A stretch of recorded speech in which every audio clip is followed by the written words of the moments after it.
नमस्कार, मी महेश पाटील. MPSC स्पर्धा परीक्षा यामध्ये यूट्यूब चॅनलमध्ये तुमचं सहर्ष स्वागत. आज आपण प्राचीन भारत जो MPSC राज्यसेवेला येणारा जो सेक्शन आहे तो पाहणार आहोत. ठीक आहे, प्रश्न इंग्लिशमध्ये आहेत पण मी त्याचं मराठीत भाषांतर पण आपण करू शकतो. बघा, पहिला प्रश्न आहे, who was the court poet of the Samudragupta. Samudragupta हा एक लोकप्रिय असा राजा मध्ययुगीन काळामध्ये होऊन गेला. तर त्याच्या राजदरबारामध्ये जो कवी होता तो कोण होता? MPSC इतके सोपे प्रश्न आपल्याला विचारत असते. तर 4 ऑप्शन आहेत, बाणभट्टा, हरिसेन, चांद बरदाई की बहुभूती. तर याचं खरं उत्तर जे आहे, अचूक उत्तर आहे ते आहे पर्याय क्रमांक 2 म्हणजे बी हे त्याचं हरिसेन हे उत्तर आहे. तर हरिसेन हा कोण होता? बघा, समुद्रगुप्ताच्या दरबारामधला राजकवी होता. तर आपल्याला प्रयाग प्रशस्ती हा एक जो पिलर सापडलेला आहे, प्रयाग प्रशस्ती. ठीक आहे, प्रयाग प्रशस्ती कुठं आहे? तो अलाहाबादमध्ये. हा पण एक प्रश्न इथं तयार झाला. तर याच्या ज्या लाईन्स आहेत, ठीक आहे, हा जो पिलर्स आहे असा उभा केलेला, ह्याच्यावरच्या ज्या लाईन्स आहेत त्या कुणी तयार केल्या होत्या? याची रचना कुणी केली होती? हरिसेनने केली होती. ठीक आहे, तर हे त्याचं अचूक उत्तर आहे.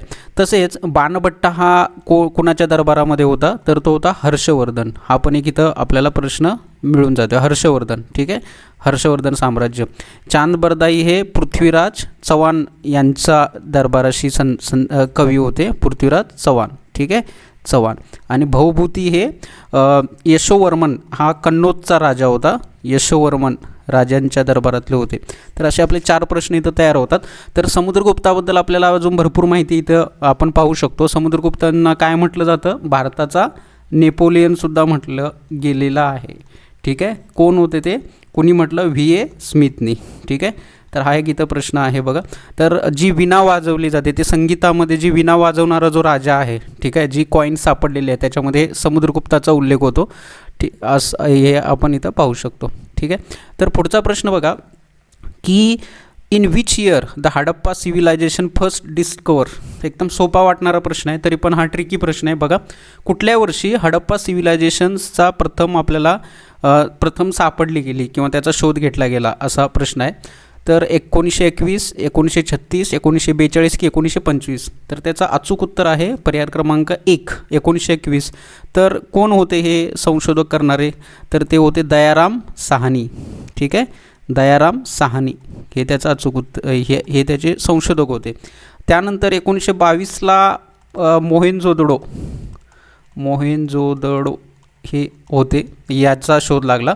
तर ही जी हडप्पा जी आपल्याला साईट सापडली, तर ती नदी कोणती आहे ते तुम्ही मला कमेंट बॉक्स सेक्शनमध्ये सांगा. हा प्रश्न पण येऊ शकतो. त्यानंतर बघा, couple burial was found in which of the following Harappa sites. म्हणजे कपल ब्युरियल म्हणजे समजा एखादी व्यक्ती मरण पावली तर त्याच्यासोबत एखादा ऑब्जेक्ट असं ठेवला जाईल की त्याची आठवण म्हणून, अशा पद्धतीनं आपण हा प्रश्न समजून घेऊ शकतो. तर त्याचं जे कपल ब्युरियल कुठल्या साईट्समध्ये आपल्याला सापडलेले आहेत बघा, तर मोहेंजोदडो, हडप्पा, चंदूदाडो की लोथल. तर लोथल हे त्याचं अचूक उत्तर आहे. ठीक आहे, लोथल. ठीक आहे, तर लोथल हे कुठं येतं? लोथल हे गुजरातमध्ये आहे. तर गुजरातमध्ये याचा आपल्याला उल्लेख सापडतो. हा प्रश्न आपण अजून डिटेल्समध्ये घेणार आहोत. तर बौद्ध धर्मामधली त्रिरत्न जे आहेत ती कोणती आहेत? त्रिरत्न म्हणजे ज्याला आपण 3 ज्वेल्स आपण असं ज्वेल्स पण म्हणू शकतो. तर ती कोणती आहेत? पर्याय क्रमांक 1 त्रिपिटिका, बुद्ध धर्म संघ. पर्याय क्रमांक B सत्य, अहिंसा, करुणा की शील, समाधी आणि शांती. ठीक आहे, शील, समाधी आणि शांती. तर त्याचं जे अचूक उत्तर आहे ते आहे हे पर्याय क्रमांक 2 म्हणजे B बुद्ध धर्म आणि संघ. ही त्याची मेन, त्याचा जो आत्मा म्हणतो आपण त्रिरत्न, तो याच्यामध्ये आपल्याला सापडतो. त्रिपिटिकाचं पण महत्त्व आहे, अभिधम्म पिटिका. ठीक आहे, तर त्या ह्याच्यानुसार आपण सुत्तपिटिका वगैरे आहे, तर ते वेगळं आहे. तर आपल्याला त्रिरत्न विचारले त्यांनी, त्यामुळे हे त्याचं पर्याय क्रमांक B हे त्याचं अचूक उत्तर आहे. तर बघा, dockyard was found in which of the following sites of the Indus valley civilisation. Dockyard म्हणजे काय माहीत आहे का? जिथं जहाजं दुरुस्त केली जातात. ठीक आहे, जहाज दुरुस्ती करणारं जे ठिकाण आहे ते कुठं सापडलं? सध्या अलीकडे ते बातम्यामध्ये पण होतं. तर त्याचा पर्याय क्रमांक 1 म्हणजे हा आहे चंदूदारो, दुसरा आहे लोथल, कालीबंगन की बनवाली. ठीक आहे, तर त्याचं जे अचूक उत्तर आहे ते आहे लोथल. लोथल या ठिकाणी हे जहाज दुरुस्ती केंद्र आपल्याला सापडलेलं आहे, तर हे लक्षात घ्या इथं. तर कालीबंगन कुठे येतं किंवा बनवाली हे शहर कुठे येतं? आता उदाहरणार्थ बनवाली याचं हे कुठं सापडलेलं आहे बघा, तर हे हरियाणा राज्यामध्ये आहे. हरियाणा राज्यामध्ये सध्याच्या याचा उल्लेख आढळतो. फतेहगड हे त्याचं काय आहे अचूक फतेहगड हे पण ठिकाण आहे. आणि ही जी नदी आहे बनवालीची ती आहे घग्गर. ती नदी कोणती आहे?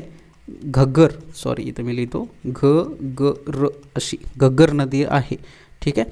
तर लोथल ही नदी लोथल हे ठिकाण कोणत्या नदीवरती सापडले बघा, तर ते आहे भोगवा ही नदी आहे. भोगवा गुजरातमध्ये आहे हे नदी आणि ही नदी जिथून जाते ते ठिकाण म्हणजे लोथल. ठीक आहे. तर याच्यामध्ये कापूस, लोथल या ठिकाणी कापूस, त्यानंतर तांदूळ म्हणजे भात पिकाची पण शेती केली जायची असे उल्लेख तिथं आढळतात या ठिकाणी. ठीक आहे. तर हे असे प्रश्न आहेत, हे आपण महत्त्वाचे प्रश्न बघितले की जे प्राचीन भारतामध्ये जे हमखास येतात आणि अनेक मुलं हा प्रश्न हे दुर्लक्ष करतात कारण याचा विस्तार खूप आहे इतिहासाचा. तर हे प्रश्न मी असे सिरीजमध्ये घेत आलो आहे, तर तुम्ही याचा नक्की अभ्यास करा.